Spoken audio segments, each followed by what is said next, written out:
మాట్లాడుతూ ఉన్నారు. 15 ఏళ్ల అమర్నాథ్ అడ్డంగా కాల్ చేస్తే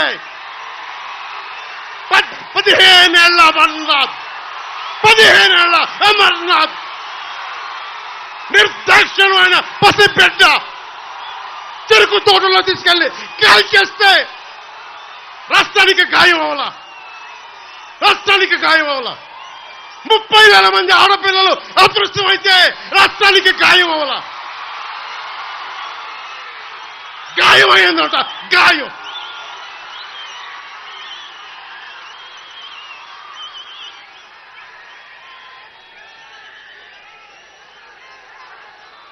%40 ఉన్న బీసీల రిజర్వేషన్లని 24% తగ్గించి 16,000 మంది బీసీ నాయకులు మనకి అన్ని స్థాయిల్లో అవకాశాలు కోల్పోయారు. నేను 8 మందికి ఎంపీలకు ఇచ్చాను, ఇంతమందికి బీసీలకు ఇచ్చాను. కానీ జగన్ చేసిన ద్రోహం, అంబేద్కర్ స్ఫూర్తిని విఘాతం కలిగించింది. 16,000 మంది బీసీలకి నువ్వు 34 నుంచి 24% తగ్గించి బీసీలని అధికారం దూరం చేసావు. అది మర్చిపోకండి.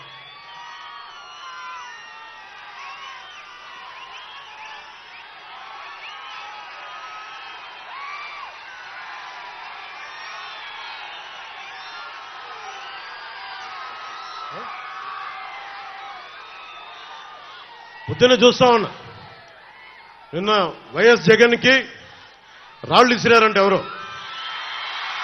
అదేంటి చిత్రమో పాపం. ఎప్పుడు ఎలక్షన్లు రాగానే ఆయనకి ఏదో ఒక గాయం జరుగుతుంది.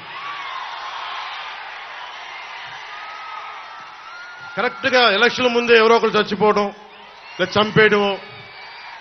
అంత హై సెక్యూరిటీ సిఐఎస్ఎఫ్ ఉన్న వైజాగ్ ఎయిర్పోర్ట్లో 2019కి కోడి కత్తితో గాయం చేశారంట అక్కడ. సరే, మనందరం ఏం చేశాం? జనం కూడా ఏంటి కదా, మన తిలక్ గారు చెప్పినట్టుగా, దేవరకొండ బాలగంగాధర్ తిలక్ చెప్పినట్టుగా, కొడవగంటి మనకి కుటుంబరావు గారు చెప్పినట్టుగా, మనందరం మధ్యతరగతి మనుషులు. మనందరికీ ఏంటంటే అధికారం ఉన్నోడు, డబ్బున్నోడు ఏమి చేసినా దానికి ఒక నైతిక భాష్యం ఇస్తాం. పాపం కాకినాడలో ఉండే ఒక మాఫియా డాన్ ఎవరిని కత్తితో పొడిచినా పాపం ఆయన ఏ పరిస్థితుల్లో పొడిచారో పాపనండి, పాపం చంపేశారు. వైఎస్ వివేకానంద రెడ్డి గారిని ఏ పరిస్థితుల్లో పొడిచారో తెలియదండి మాకు. 30,000 మంది ఆడపిల్లలు అదృష్టమయ్యారని పాపం జగన్ గారు ఏం చేస్తారండి పాపం. ఇది సగటు మధ్య తరగతి మనం చేసే తప్పు. ఇది మన హక్కులను మనం తెలుసుకోవట్లేదు. జగన్కి గాయం అయితే రాష్ట్రానికి అయ్యా గాయం.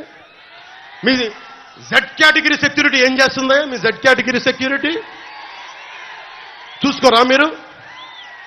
మరి చంద్రబాబు గారి మీద రాళ్లు కొట్టించినప్పుడు రాళ్ల వర్షమే కురిపించారా మీరు? అప్పుడు ఏమైపోయినాయి? అప్పుడు రాష్ట్రానికి గాయం జరగలేదా? అంటే మీ మీద ఎంత గులకరాయి పడితేనే గాయం అయిపోయినట్టు. ఏమో ఎవడు చేశాడో.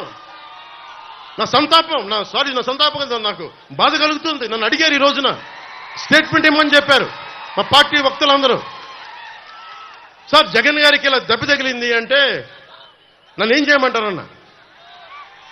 ఆయనకి కొంచెం మీరు త్వరగా కోలుకోవాలని ఇవ్వంటే ఏమో అది నిజమో అబద్ధమో నాకేం తెలుసు. అతనే ఇలా టప్పును కొట్టేసుకున్నాడో ఎవరికి తెలుసు? తెలియదు కదా. ఎందుకంటే కరెంటు పోయింది, దండలు ఉన్నాయంట. ఆ దండల్లో వాళ్ళే రాయిపెట్టి కొట్టుకున్నాడేమో, లేదు నిజంగా పోని ఒకసారి నాన్నా పులి కథలాగా ఒకసారి చెప్తే బాగుంటుంది. ప్రతిసారి ఎలక్షన్ రాగానే జరిగితే నిజంగా పులి వచ్చిన నాన్నా పులి కథలాగా అది అబద్ధం అనుకుంటాం. సరే, నిజంగా మీ మీద రాయిసినోండి మీరు పట్టుకోండి. ఎదురుగా పొడిచిన వ్యక్తినే ఈ రోజు వరకు మీరు పట్టుకోలేదు. జైలు నుంచి అతను బెయిల్ ఇప్పించారు 5 సంవత్సరాల తర్వాత. కోడికత్తి వ్యక్తినే. ఈ సెంటిమెంట్ డ్రామాలు దయచేసి ఆపండి. ఈ నాటకాలు భరించలేకపోతున్నాం.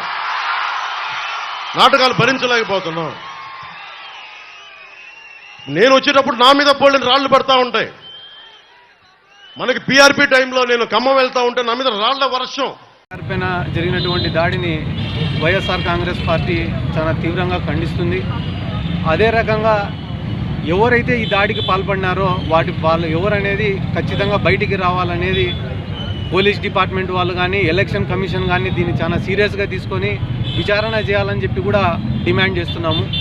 ఎందుకంటే ప్రతిపక్షాలు అనేవాళ్ళు ప్రతిరోజు ఎక్కడ మీటింగ్ పెట్టినా కూడా ఏ రాజకీయ పార్టీ అయినా కూడా వాళ్ళ మేనిఫెస్టో చెప్తారు, లేదా చేసిన పనుల గురించి చెప్తారు, లేదా చేయబోయే పనుల గురించి చెప్తారు. కానీ తెలుగుదేశం పార్టీ వాళ్ళు కానీ జనసేన పార్టీ వాళ్ళు కానీ మాట్లాడితే అంతు చూస్తాము, మా ప్రభుత్వం వస్తే ఎవరిని ఉండనీయము, కేసులలో ఇరికిస్తాము, భౌతికంగా లేకుండా చేస్తాము, ఎర్ర బుక్కులలో రాసుకున్నాము, చివరికి ఐపీఎస్ ఆఫీసర్లను ఐఏఎస్ ఆఫీసర్లను కూడా వదలమని చెప్పడము. ఎందుకంటే సమాజంలో ఇటువంటి మాటలు మాట్లాడితే రెచ్చిపోయే మనుషులు కూడా చాలామంది ఉంటారు. ఎందుకంటే మంచి చెప్తే వినేవాళ్ళు ఎంతమంది ఉంటారో చెడుకు ప్రభావితం అయ్యే వాళ్ళు కూడా అంతేమందే ఉంటారు. ఇప్పుడు ఈ సమాజంలో డేరా బాబా అని ఒకడు ఉన్నాడు. ఆ డేరా బాబాకు కూడా అభిమానులు ఉంటారు. ఆ డేరా బాబా చెప్పేది వినేదానికి కూడా కొన్ని వందల మంది భక్తులు పోతుంటారు. కానీ డేరా బాబా చేయని పాపాలే లేవు. అట్లనే చంద్రబాబు నాయుడు కూడా నిరంతరము నిత్యము ప్రజలను రెచ్చగొట్టుకుంటా, జగన్మోహన్ రెడ్డి గారిని కించపరుచుకుంటా, ఈ జగన్మోహన్ రెడ్డిని ఉండనీయకూడదు, ఖచ్చితంగా జగన్మోహన్ రెడ్డిని లేకుండా చేస్తాము, నీ అంతు చూస్తాము, ఇటువంటి మాటలన్నీ బహిరంగ సభలలో ప్రెస్ మీట్లలో మాట్లాడుతుంటే దానికి ప్రభావితులయ్యి ఇటువంటి సంఘటనలు జరుగుతాయని చెప్పి ఎన్నోసార్లు చెప్పినాం. అయినా కూడా ఆయన పద్ధతి మార్చుకోకుండా ఇట ప్రజలను రెచ్చగొట్టుకుంటా, తెలుగుదేశం పార్టీ కార్యకర్తలను రెచ్చగొట్టుకుంటూ ఉంటే సాక్షాత్తు ముఖ్యమంత్రి గారిపైనే రాయి దాడి చేయడం అనేది నిజంగానే చాలా దురదృష్టకరం. ఒకవేళ నిజంగానే ఇటువంటి సంఘటనలు చేసి రాజకీయంగా లబ్ధి పొందాలని అనుకుంటే అధికార పార్టీలో ఉండే మేము చేయాలనుకుంటే ఎంతసేపు పని. కానీ ప్రజలకు మంచి చేయాలా, ప్రజలకు మంచి చేస్తే ప్రజలే మాకు ఆశీర్వదిస్తారనే అభిప్రాయంతో మేముంటే ఏ సంఘటనైనా కూడా రాజకీయం చేయాలా, ఆ రాజకీయం చేసి లబ్ధి పొందాలా అని ఆలోచిస్తుండేది చంద్రబాబు నాయుడు గారు. కాబట్టి చంద్రబాబు నాయుడు గారికి కానీ ప్రతిపక్షాలకు కానీ ఒక హెచ్చరిక ఏమరా అంటే, మీ పద్ధతులు కానీ మార్చుకోకపోతే ఒక 28 రోజులలో ఎన్నికలు జరగబోతున్నాయి. జగన్మోహన్ రెడ్డి గారికి ఇక్కడ పులివెందల నుంచి ఇచ్చాపురం వరకు కూడా ఎక్కడ ఏ కార్యక్రమం చేసినా కూడా బ్రహ్మాండమైన స్పందన వస్తుంది. 4 సిద్ధం సభలు చేస్తే 4కి 4 సిద్ధం, బస్సు యాత్ర సక్సెస్ అయినాయి. మళ్ళీ ఈరోజు బస్సు యాత్ర చేస్తే పులివెందల కంటే ఎక్కువ పల్నాడు జిల్లాలో, గుంటూరు జిల్లాలో, విజయవాడలో ఇంకా ఎక్కువ రెస్పాన్స్ వస్తుంది. రోజు రోజుకి వైఎస్ఆర్ కాంగ్రెస్ పార్టీ గ్రాఫ్ పెరుగుతుంది. ఈ విషయం చంద్రబాబు నాయుడు కూడా తెలుసు కాబట్టి ఏదో ఒకటి చేయాలా, భయపియాలా, కార్యకర్తలలో ఒక భయాన్ని క్రియేట్ చేయాలా, వైఎస్ఆర్ కాంగ్రెస్ పార్టీలో ఒక భయాన్ని క్రియేట్ చేయాలనే ఉద్దేశంతో ఇటువంటి పనులు చేయడం నిజంగానే ఒక చేతగాని రాజకీయ నాయకులు చేసే పని అని చెప్పి ఈ సందర్భంగా నేను తెలియజేసుకుంటూ, ఖచ్చితంగా ఈ దాడికి పాల్పడిన వాళ్ళు ఎవరో కనుక్కోవాలా, వాళ్ళని కఠినంగా శిక్షించాలా. ఎందుకంటే ఇటువంటి ఇన్సిడెంట్లు జరగడం వల్ల ప్రతి నియోజకవర్గాలలో కూడా గొడవలు జరిగేటటువంటి ఆస్కారం ఉంది. కాబట్టి వెంటనే పోలీస్ డిపార్ట్మెంట్